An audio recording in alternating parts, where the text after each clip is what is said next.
All right, welcome in. What's up, everybody? GC Live, Chris here, Wes alongside me, of course, as always.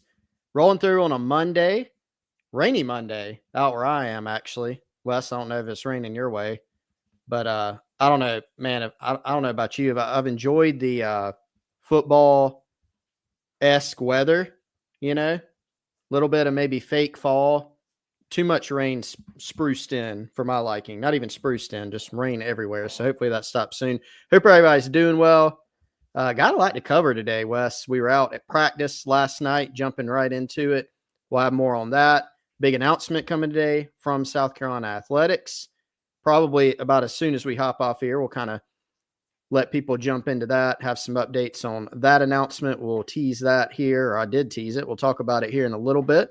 And as always, brought to you by our good friend Clint Hammond, CMG Home Loans, ClintHammond.com. If you are interested in buying a home, have some questions about it. If at some point you think you may want to buy a home, hit up our friend Clint. Great job with home loans.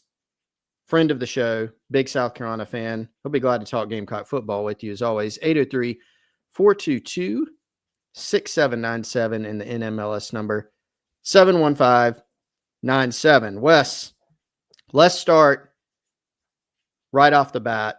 I want to cover some preseason practice because we were out there last night, Sunday night, got an extended look. Shane Beamer with a parting gift to us because it was our last viewing window of the preseason camp. Of course, the team will practice up until the Virginia Tech game, but we will not be out there. We did get to see 6 periods, which was cool, instead of the 4 that we were originally slated to get. See anything interesting out there last night? Anything that caught your eye? Yeah, let me just first start with a warning. My puppy is in the same room. He has been going nuts. I have no idea why. I'm just gonna warn y'all ever just had, like, trust me, I'm well aware. I love my job. I'm not a complainer. Chris knows I hate when people complain about writing about when they have fun jobs, right? Yeah. I'm just gonna be honest with y'all. It's been one of those days where, like, everything has tried to go wrong. As soon as we got on to start the live stream and recording, puppy is going nuts. And anybody that's had a puppy knows, like, when they get fired up, there's probably like a butterfly at the window or something. So if you hear him, I apologize in advance. But yeah, man, was glad to be back out there. Excited about, learning a little bit more about this big announcement South Carolina has. We're going to talk about that too. And dude, we actually, right on cue, we actually have not had a show since the commitment this past week either. So Yeah, I want to get into that as well. But man, it was a fun day to be out there yesterday because I know they were in shells. It was the day after a physical scrimmage, but just I thought the vibes were good. I felt like there was some energy in the air at practice was one of the things that kind of caught my attention. Yeah, there was good bit of energy. Shane Beamer got on the megaphone there right as we were leaving, firing up the team. Brian Thomas Jr., I guess they were going to do some punt block drills. Couldn't spit it out there. And, kind of getting the team fired up to go into a teach period where they line up the offense and defense and kind of go through some formations and things like that. So still no depth chart drill. We did not see a depth chart drill this preseason. Depth chart drill, of course, being our terminology. Shane Beamer would say there is no depth chart. And still some interesting position battles going on. So I don't know if you're kind of saying, hey, guys, take us behind the scenes of what happened on practice on Sunday. What did you see? What really stood out? Again, to put it in the proper context, you're seeing a lot of special teams drills. You're seeing the stretch period. You're seeing guys kind of run around, move around out there. We can't come here and say, hey, we saw 11 on 11. We saw red zone drills, right? It was a lot of the quarterbacks throwing to the receivers. There probably weren't, or there were not, for me, a lot of big picture takeaways. But we might, Wes, be able to talk about this in the context of another event that we were not at, but we did hear some things about, and that was on Saturday, scrimmage for Gamecock football, closed scrimmage at Williams-Brice Stadium, first of the preseason. And I think that might be worth even talking about a little bit more than even what we saw last night, which again, a lot of drill work, a lot of throwing on air, routes, things like that. Interesting, but maybe not as compelling as talking about, hey, what happened in the scrimmage? What have you guys been able to round up? And I would start here. One of the things that I really took away, probably the main thing from the scrimmage, is that there seemed to be some happiness coming out of the program with where South Carolina was offensively. I think we can all remember some early preseason scrimmages, some early spring scrimmages where even when you listen to Shane Beamer talk about it at his press conference, whatever press conference happens to come right after the scrimmage, that he's been a little maybe frustrated, a little disappointed with some procedural stuff, drops, turnovers, whatever it may have been. From what we heard, South Carolina's offense looked, they were moving the ball. They seemed to be operating well. Lenora Sellers seemed to be in command of the offense. Makes sense going into year 2, right? Higher comfort level. It just seemed a little less disjointed than some of the practice, some of the scrimmage scenarios that we've heard about in the past. Yeah, and I think, man, when you look at typically this time of year, it's tough for your offense to be on point in scrimmage 1. And, I think when you're in a situation where you have so many newcomers most years, especially in today's roster world, that, it's a situation where it's kind of a slow burn for your offense, I think. And so to hear that there were some really positive signs, I think, one, that speaks to what it means to have your quarterback back, lots of receivers back, new offensive coordinator, but they did, of course, stick with someone who was very just instrumental in working with Lenora Sellers last year.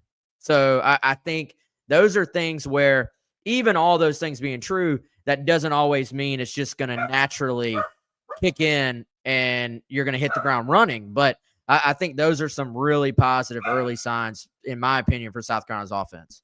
Yeah, and hearing out of the scrimmage about some of the individual performances that stood out. No, we don't have a stat sheet that we were given or that we're even able to source, right? But, a few things you heard. Hey, Sellers 16 was really in command. South Carolina was able to move the ball. From my understanding, Sellers was not a live player in the scrimmage. They weren't going to go let the defense tackle him to the ground. So for what I was told, there were some situations where Lenora Sellers probably could have done some things that we've been accustomed to seeing Lenora Sellers do in games. Probably could have had some bigger explosive runs, things that in game situations will be a big part of the offense where, you basically kind of tag him and that's the end of the play, right?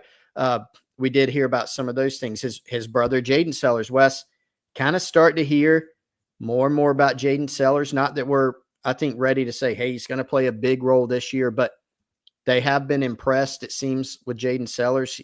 I know several folks that we've talked to have mentioned that he made a big play, a big catch and run in the game. Heard some other good things, continue to hear good things about Donovan Murph, who's now with the team, the only of those 6 freshman receivers who didn't enroll until summer. Heard some good things about him. Brian Rowe, Mazio Bennett was said to have a good scrimmage, according to what I heard. And then the running backs, for South Carolina, kind of going up and down that list. You heard some good things on all those guys, right? So I think some probably encouraging to South Carolina fans that in the early going, seems like they didn't have maybe as many kinks to work out. Now, that does beg the question. Shane Beamer talks about this a lot. Hey, if your defense is said to be ahead of your offense, does that mean, yeah, you're happy for the defense, but are you worried about the offense? So let's kind of flip that script now. If the offense performed better in a relative sense than some of the other preseason or spring scrimmage number ones, if they looked a little more well put together, a little more well oiled, what does that mean for the defense, particularly when viewed in light of, kind of viewing it through the lens of they lost a lot of guys from that defense, right? But Wes, the sense I get, and tell me what you think about this, sense I get is that they didn't come away from that first scrimmage saying, whew, a lot of work to do defensively. I think it was a little bit just kind of balanced of you saw some good on both sides and some things to correct on both sides. Yeah, and I think here's the thing, man. Typically typically when your offense struggles early on in kind of those scrimmage settings, it's not always being forced by the defense. A lot of times it is that, and again, we're not out there watching, so we are kind of taking details and trying to add as much context as possible just from what in general. And, typically you're just talking about maybe things not being quite as connected as they need to be. Maybe, a guy runs a route a half yard too deep or too shallow. And then, so the quarterback, his throw is off because he's expecting a guy to be a little bit further downfield. The depth is just a little bit off. Or a guy's not quite comfortable with the playbook yet. So they're playing a half step slow. As we know, offensive line, all 5 guys have to do their job or an entire play can get blown up. And, I kind of look at offense a lot of times, man, all 11 guys really do have to do their job for a play to work.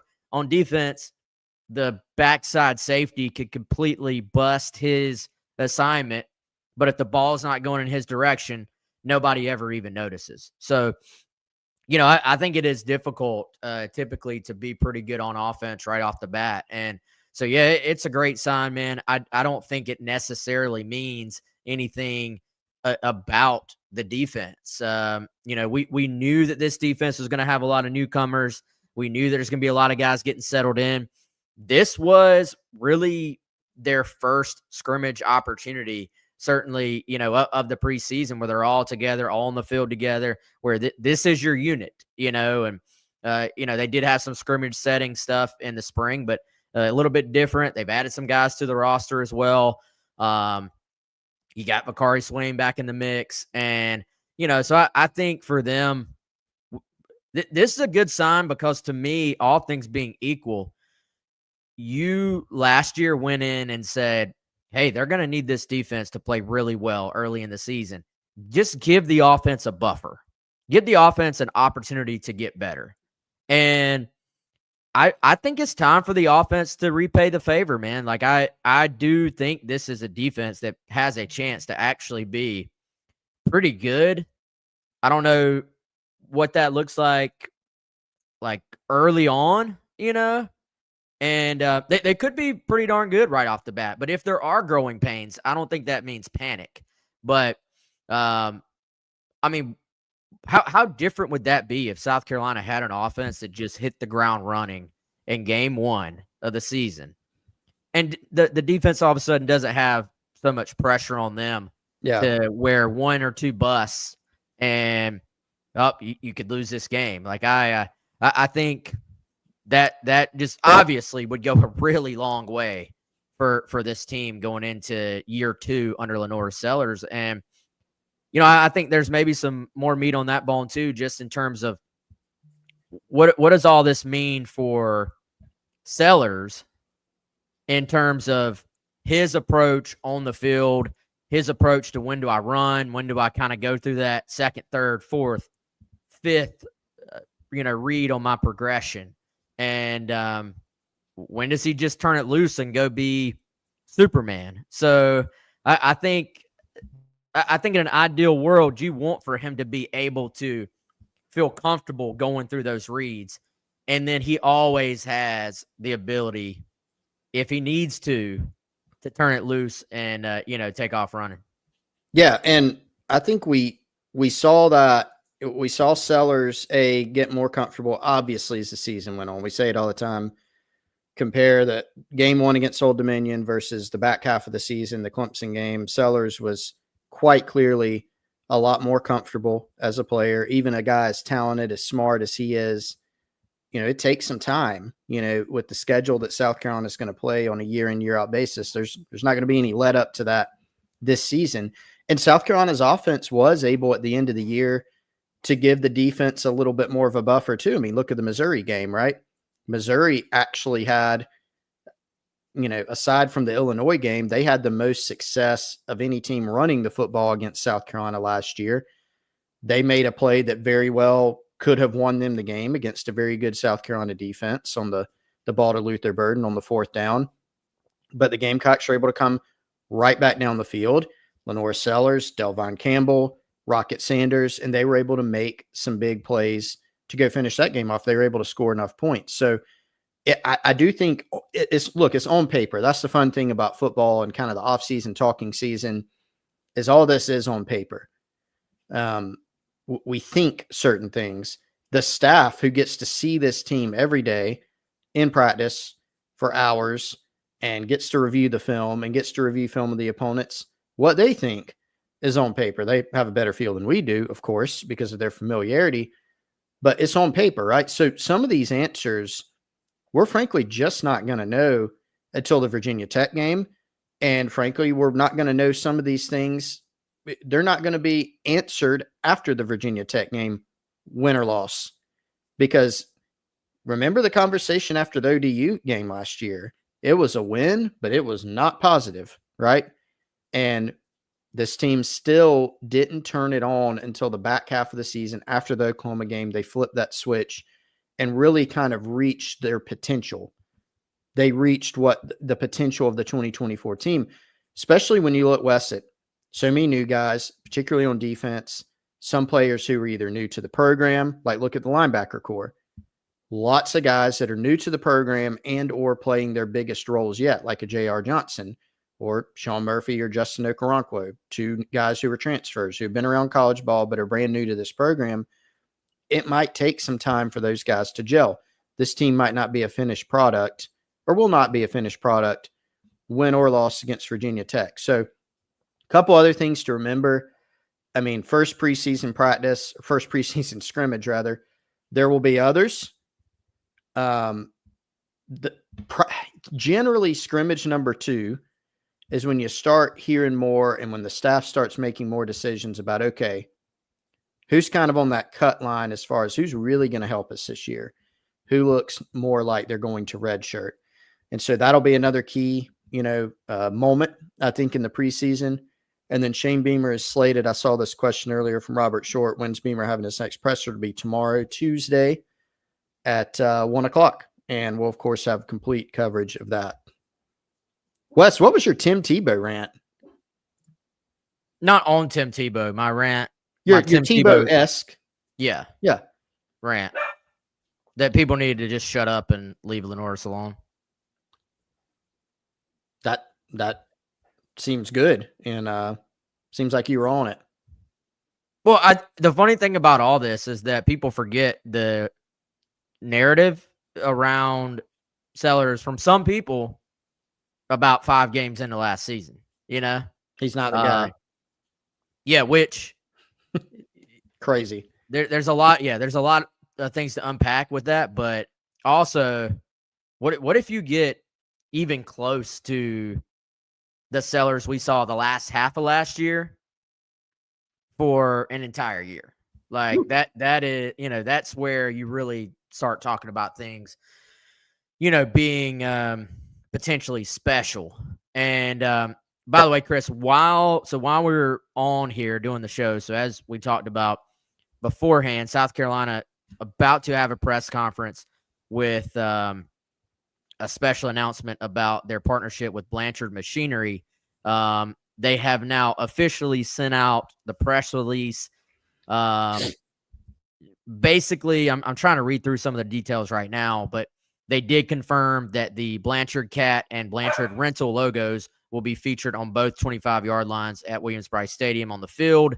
And, of course, you may have seen there was a leaked photo of that on Twitter already earlier today.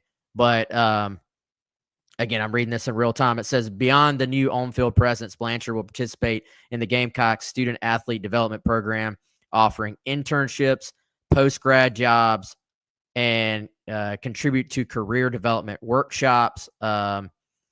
It will also continue its sponsorship programs and digital signage across football, men's and women's basketball, and baseball, along with the Building Blocks of South Carolina radio feature. Let's see.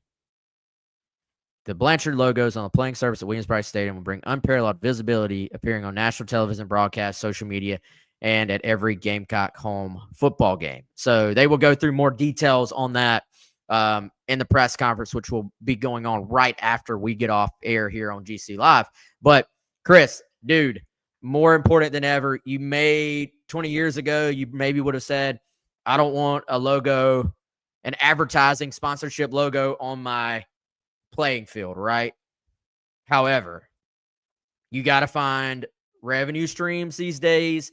It's more important than ever to diversify and find ways to support what you're going to need financially without having to continue to charge the fans themselves more and more.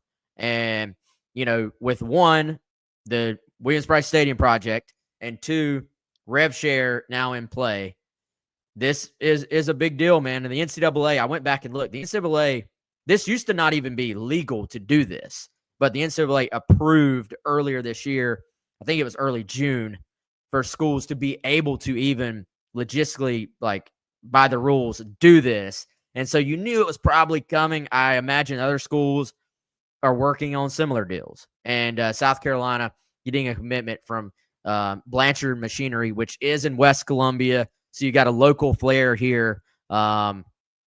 Important partnership, man. I know that's kind of the PR version of it, but it's true. They need deals like this to try and maintain and to try to continue to climb in the SEC. Yeah, I mean, with the revenue sharing era, Wes, you're right. Very important to diversify. Very important to continue to find revenue streams. And, just from some things we picked up lately, and this is certainly a huge part of the equation, but you factor this in, which is a significant deal. I assume, Wes, they have not shared financials yet.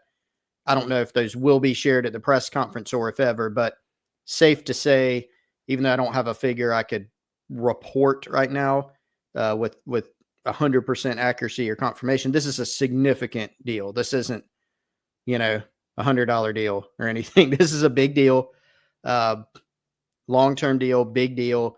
And when you combine this with a few other things, it makes the outlook financially for South Carolina athletics, you start to feel pretty good about it. You've got this. You got the fact that the Gamecock Club sent out an announcement the other day that they have grown their membership tremendously and have gotten some substantial gifts. You think about the stadium project, right? I think Jeremiah Donati, he has kind of a cool terminology for this. It's a lever you can pull that has not already been pulled.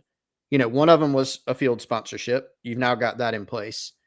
South Carolina, as we know, has been well behind for quite a long time in the area of premium seating.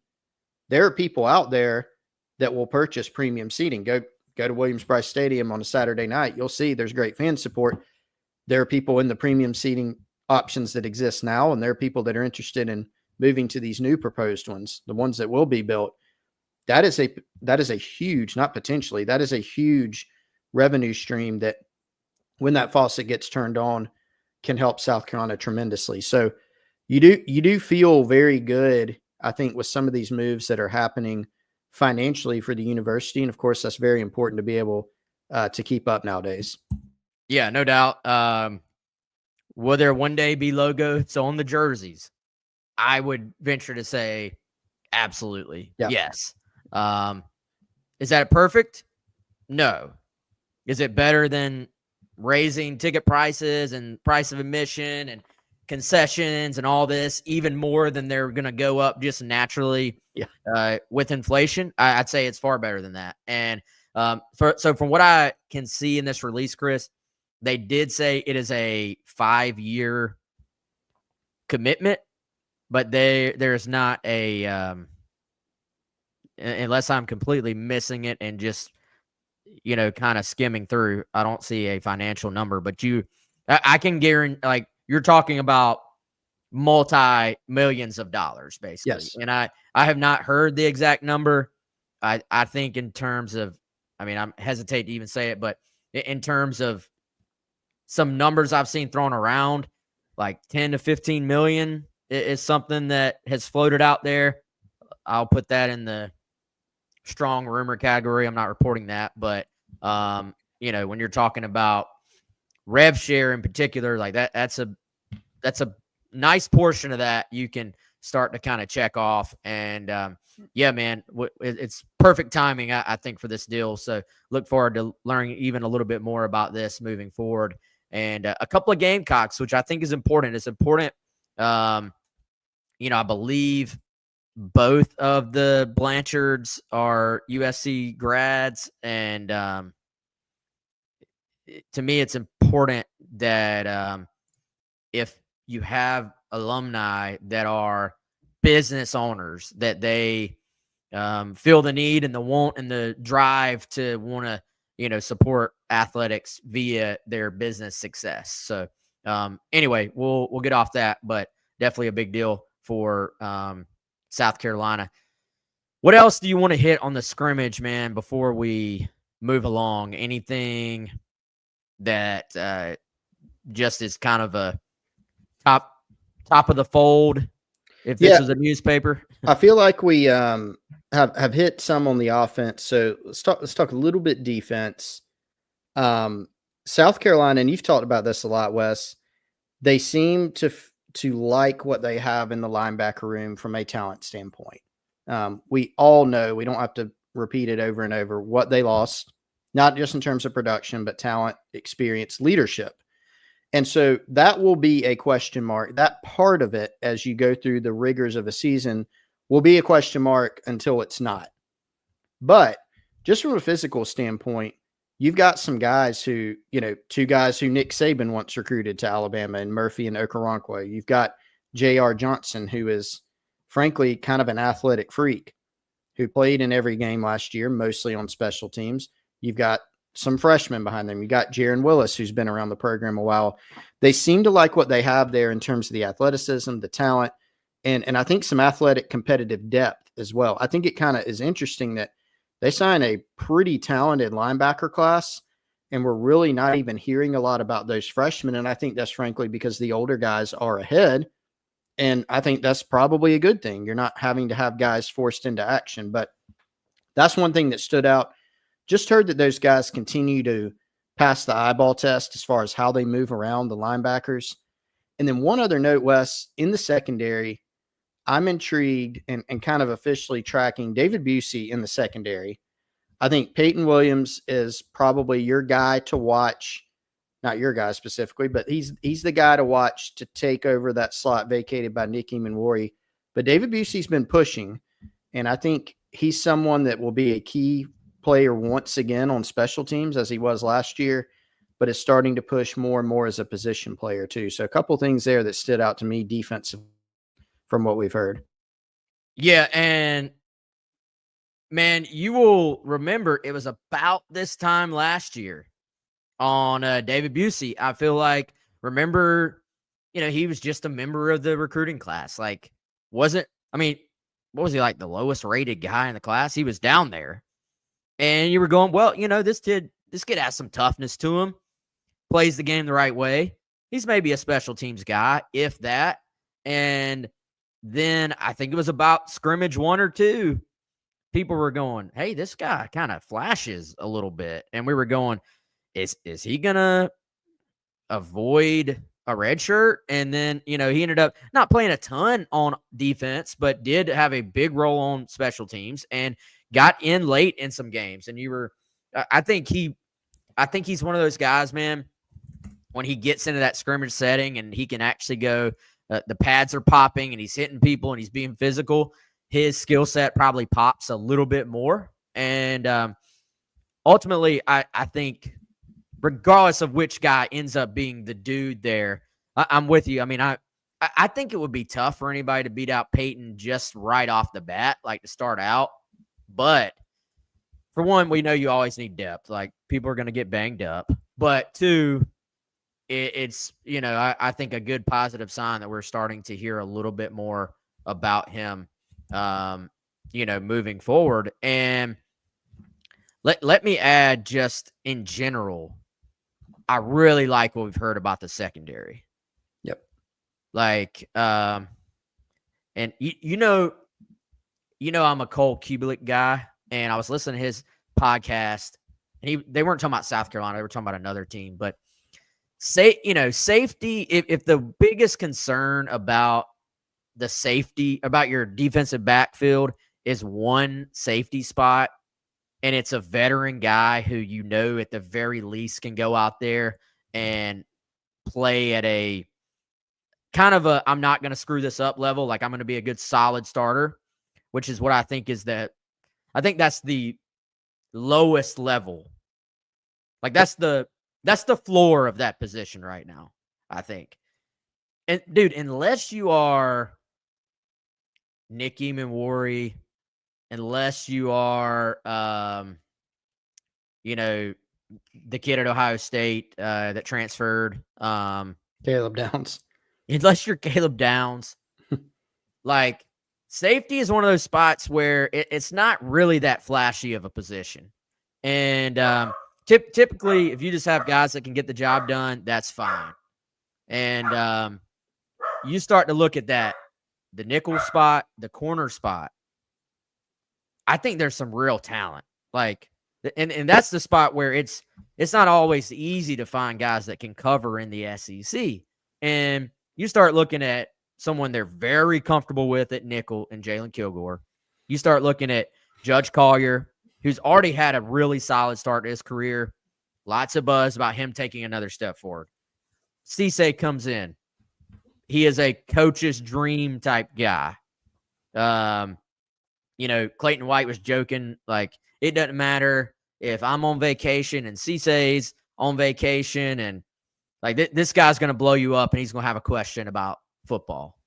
And then you add in a little bit of a forgotten guy because of missing spring, Bakari Swain, who has been in the mix and has taken some first team reps as well. And then here comes this Miles Norwood kid just kind of flying under the radar as well.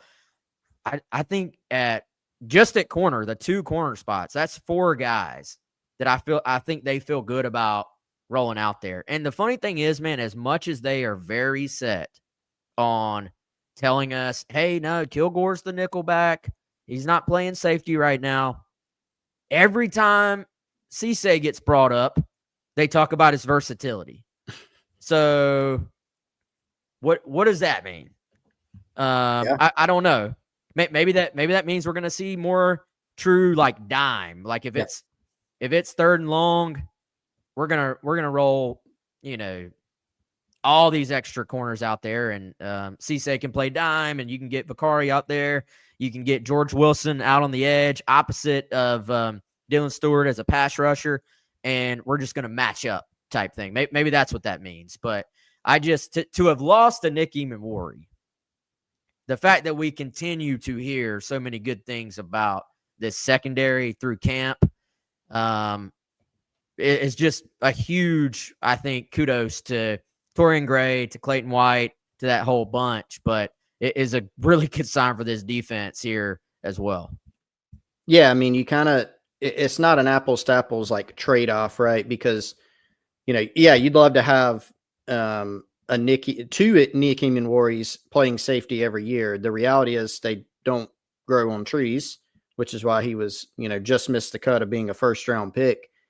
And, Clayton White always says we'll have to play more regular football around here. You don't have a Nick Eamon-Warry you can deploy to do all these different things. That's a testament to him. But, most people are playing without a Nick Eamon-Warry, and you can still play at a high level. I think the, trade-off's not a good word, but, it's the best one I can think of here. You got more depth than you've had at the corner and nickel spot. You didn't even mention, Wes, a Jalewis Solomon, who was a former 4-star recruit, who, if needed, you would probably feel good about putting him in there. Is he in the upper echelon of the guys we just mentioned this season? Probably not, right? But they have mixed in. They've done a good job of mixing in a lot of talent there, kind of developing that depth. And Torian Gray's done that really every year, especially at those corner and nickel spots. So that'll be fascinating. Yeah, I think that I don't have a lot else on the scrimmage, Wes. I know, and I know this presser. You want to stay on here a few more minutes to talk about Amari Thomas? Yeah, I think we need to, man. This is I think a pretty big get for South Carolina. Yeah. For one, you break into the high school ranks at the running back position, right? And that's a spot. I mean, yeah, you can have success in the portal, but I do like I do like the idea of bringing in a talented high school running back most every class, because we talk about it fairly often, man. That's a spot where you can only play 2 or 3 in a given game unless you're just blowing somebody out. But you need 4 or 5 in a given season because somebody's going to get dinged up. And I think really the only way to build that depth is if you have a young player in there. Typically, Carolina's a little bit lucky, but typically you don't have your second, third, fourth year guys willing to wait their turn, especially at that position. So I think to have that fourth or fifth, basically to play what you would call the maybe the Brandon Wilds role as a freshman, where he's just waiting his turn, and all of a sudden he goes from fifth string to starting on the road in Knoxville. And to me, getting guys like this, not to say Amari can't come in and just play. He may do that, but you got to keep stacking in that room. This is someone, as you know, dude, Carolina very high on. Wasn't a huge camp circuit guy. Was a little bit low key in terms of that stuff. I can tell you, South Carolina much more agrees with the on 3 ranking. Well, I guess I should say rivals now. Yep. But you know what I mean. The Charles Power, that crew. 4-star, number 184 overall prospect, number 18 running back in the country versus number 26 running back, according to 24/7. The ESPN ranking for this kid is a joke. So, I mean, I'm going to clip that and use that in the future. I mean, dude, it is if you're telling me, okay, Rivals has him 18, 24/7 Sports has him 26. Okay, that's just a difference of opinion, right? But ESPN has him 53rd at running back. That, to me, that's probably a pretty tough position to have a good argument towards. But the other thing, Chris, and I know I had talked to several people about him than I know you talked to his head coach. Yeah. And he's bigger than he's listed at, which I think is kind of an important quality here too. Yeah, a couple things right off the bat. So I almost feel like, in a way, this get has flown under the radar. Gamecock fans have been clamoring, and I'm not trying to call out the fan base, obviously, but I've fielded so many questions. I know you have too, on the Insiders Forum, on social, and here. When's Carolina going to sign another 4-star, big-time high school running back? And then this happened, and yeah, people were happy, good reaction, but it's should probably be a little bit more excitement about this get, because it seems like what people have been asking for, right? And I think if you keep diving in, man, Carolina thinks this kid's a really good player. You're right. His high school coach is Brad Wagner, and Amari has transferred into Blountstown in Florida, played last season and his other seasons at another high school. But Brad Wagner was on Paul Johnson's staff at Georgia Tech. They knew a thing or two about running the football. And Brad Wagner actually coached Calvin Johnson when he was there. And he told me some really interesting things about Amari Thomas. He said, from a mentality, mindset, the type of kid he is standpoint, he said he is a lot like Calvin Johnson. Please don't read that to say Chris said that Amari Thomas is as good of a running back as Calvin Johnson was as a wide receiver. Yeah, right? I'm going to clip that. Yeah. Actually. Yeah, you could. He was talking about the mindset, the mentality, the leadership. I mean, and I know you can vouch for this, Wes. Anybody who knows Amari Thomas that you ask about him absolutely raves about him as a kid. So we know Shane Beamer truly he doesn't say culture like all the other college football coaches.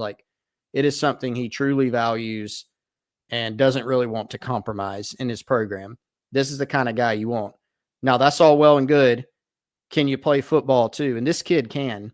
Last year, 1,800 yards, 12 yards a carry, 30-something touchdowns on the ground.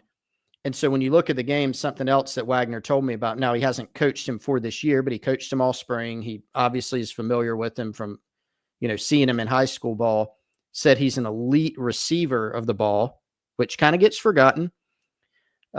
Really good vision. And as you said, Wes, bigger than listed. He said he was close to 6'1", and 200 pounds, which in some places he's listed, 5'10", 5'11", 178, 180 pounds. So this is a kid who's gotten bigger and stronger since transferring high schools. So production measurables, Coach Wagner said he's gotten faster even. And then you think about the work ethic and the type of kid this is, you get that seems like South Carolina should be pretty excited about. No doubt, man. Can go catch the football, looks natural doing it. And, I think, just seems to be a pretty good fit all the way around. And I know it's a big win for Marquell Blackwell. And Travis makes a good point here. It's rare for that kind of production in Florida for a guy to be rated so low. And it's a good point, man. Like I for a while, like in this industry, I kind of was the mindset, like, I don't even really care about stats for a high school kid. Like, I think they're overvalued a lot of times by people. You'll see sometimes, like, especially locally, like, for example, like I'm from York. So if York had a stud and he threw for 3,000 yards, everybody in York would be like, this kid threw for 3,000 yards. Why is South Carolina not recruiting him? And it's like, well, he's a great football player. He's for the 5'8" high school level. Yeah. But it's like, there's a lot more that goes into it. Yeah. So I kind of put nothing into stats. But then the more, again, I always lean on Charles Power. The stats do matter, but they're just a part of the equation. And I think with a running back, especially that yards per carry thing, like I think, and I don't want to put words in Charles' mouth, but I think he kind of has a belief if you're good enough to be an SEC impact guy, you should be able to hit a certain threshold at the high school level, regardless of all other variables. Like, I know you need to have blocking. I know you need to have a decent team around you. But if you're that good to impact in the SEC, you should be able to at least have some success just by blowing by people or running through people. And so if you're rushing for 1,800 yards, man, 12 yards a pop, like, I don't really care about the other details. That says something. And then you go back and say, well, all right, not only is this dude already kind of, average running back size, but you hear, all right, he's actually bigger than listed. To steal Chris's phrase, like, there's a lot to like about this kid.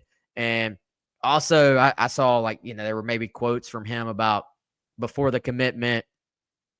Hey, I don't remember exactly how he said it, but I might take some other visits, or I'm still going to consider other school guys. I don't even think you worry about that stuff anymore, man. Like, you know what I'm saying? Like, you got the portal, you got guys transferring in, you got guys transferring out. I would say be excited when a guy commits. That's chances are he's going to end up at your school if you commit. More commits stick with their school than don't. But you just got to have you're going to drive yourself crazy if you worry about every, this guy's Colorado's he might visit. Okay. It's going to be all right. That would be my approach. No, I totally agree. And this is a good point. One more comment, kind of relates to something else his coach told me. Garnet Yardbird says the Big Bend and Panhandle regions don't get the same respect as far as level of competition. And yeah, look, and this is one man's opinion. It is his coach. So, but I'll give you the context. Everybody can decide for themselves. But he said, look, Amari in my mind is a 5-star player. And, Brad Wagner has coached in high school a long time, coached other Power 4 backs. He's coached in college. So he's coached against and coached a lot of, some NFL players, etc. He said, look, that he plays in rural Florida and didn't do a bunch of camps. So that's his opinion, as to why he may not be more highly rated. Now, Wes, you said, what was it, 118? Rivals has him at? I mean, knocking on the door of top 100 is that's not a slight. That's a pretty good ranking. Some of the other services obviously lower, but Rivals Charles Power and his team, they really, really like Amari Thomas. I do too. I think I think this is a really good get and kind of just what the doctor ordered for them in this class as a running back. Yeah, for sure. You know who else I like? Our guy Andy at My Perfect Franchise, myperfectfranchise.net, 404-973-9901. Maybe business ownership is something that has always intrigued you. You've been interested in, maybe starting a side business, starting a main business, whatever it may be. If you are interested in that whole side of life, hit up Andy, 404-973-9901. He is a franchise consultant. He's going to walk you through just every step of the way of what business ownership might look like for you. He's going to take down as much information about you as possible and then match you up with a franchise that is looking for people just like you. Most importantly, his services are absolutely free to you. So hit him up today, 404-973-9901, or head on over to myperfectfranchise.net for more information. Shout out to our guy, Andy. Need to touch base with him. Good dude. Big sports fan, supports several of the various websites on On3/Rivals. So shout out to Andy being one of our awesome sponsors, Chris. Yep, and a couple others, Wes, I'm going to go ahead and tell the folks about. You've heard about them on here. Palmetto Golf and Belts, palmettogolfing.com. Our guy, Brandon Cohn, brand new storefront, Wes. Got him a new store. Looks awesome. Got some great products. He's doing some big things in the state with golf apparel. If you're a golfer, custom golf towels. He does not have clubs yet. Maybe one day, Wes. I don't know. Custom golf towels, custom golf tees. He's got outstanding needlepoint belts. Those have been a hit among a bunch of people that I know. He's got the cross design, the South Carolina garnet, the palmetto tree and moon, the South Carolina blue. He's got a lot of colors, a lot of design options in the tees, the towels. The needlepoint belts are a lot more affordable than others that you'll probably have seen online, and they are just as well made, if not better. If you're not a golfer, go grab a gift for someone or check out one of the needlepoint belts. That's palmettogolfing.com. Big South Carolina fan, Gamecock Central member, Brandon Cohn. And one more partner to tell everybody about, Wes, is friends over at Ferry Chevrolet, F-A-I-R-E-Y. Ferry Chevrolet since 1926. If you're looking for a vehicle, great place to go in Orangeburg, located right there off of 26, family owned and operated, multi-generation car dealership. Again, since 1926, is Ferry Chevrolet. You can go to ferrychevrolet.com. They've been serving customers proudly since 1926. You can chat with them directly on their website. Check out their new used inventory, financing options, all that good stuff. 803-937-4531 or ferrychevrolet.com. Wes, got any more meat on the bone for today? Maybe we'll go ahead and run. Listen to this Blanchard press conference. They're going to have more details. We'll be back with more on that. If there's anything interesting on that, we'll pass it along on the next show. We'll, of course, have more on GamecockCentral.com. Media availability, again, to recap, Tuesday, tomorrow, August 12th, players speak at noon, Shane Beamer at 1 o'clock. We'll have much more complete coverage on that, recruiting, all that good stuff on GamecockCentral.com. Come check us out. We've got specials all the time. Love for you to subscribe, be part of the community on the Insiders Forum. Get to hang out with Wes all the time on the Insiders Forum, not just on the podcast. So it's fun. Wes, got any parting closing thoughts, man? I think I'm good, man. I'll see everybody on the Insiders Forum. How about that? Yeah, we'll see you on there. Thanks so much to everybody for tuning in. It's been GC Live. For Wes, I'm Chris. See y'all later.